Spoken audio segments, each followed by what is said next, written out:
আমি একটু ইন্টারাপ্ট করবো আমাদের অরুণদার নামে একটু বলে দিয়ে এবার, যেহেতু অরুণদা খাবারটা পাঠিয়েছে, তারপর উজ্জ্বলদা বলবে। আমি দুটো কথা, জয় মাতারা, আগে জয় মাতা দিই।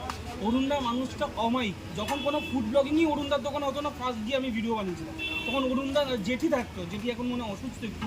অরুণদার মেয়ে আমাকে একটু ভালো আছে, অরুণদার মেয়ে আমাকে প্রথম ইনস্টাগ্রামে ডিএম করেছিল, দাদা তুমি একটু ভিডিও করে যাবে। তো ফার্স্ট যখন অরুণদা তখন বসতো এত আইটেম নিয়ে, তখন বেগুন সুন্দরীটা অত আমি দেখিনি, বাট তারপর আস্তে আস্তে তো ফেসবুক এতভাবে বেড়ে যায়, মানুষ আসে, ক্রিয়েটার বাড়ে, লোকজন যায়, তো অরুণদা একটা আলাদা জায়গায় চলে গেছে। আর তার ব্যবহার নিয়ে কোনো কিছু বলা যাবে না। উজ্জ্বলদা আর অরুণদাকে পাশাপাশি যদি দাঁড় করাই, মানুষ একটাই মনে হবে, আর কিছু বলার নেই। ওই বলে না, এক বিনতে দুটি কুসুম, হিন্দু মুসলমান, তো এটা এক বিনতে দুটি কুসুম, উজ্জ্বলদা আর অরুণদা, এছাড়া আর কিছু হবে না। এটাই মেন বিষয়। চলো, তুমি কি বলবে?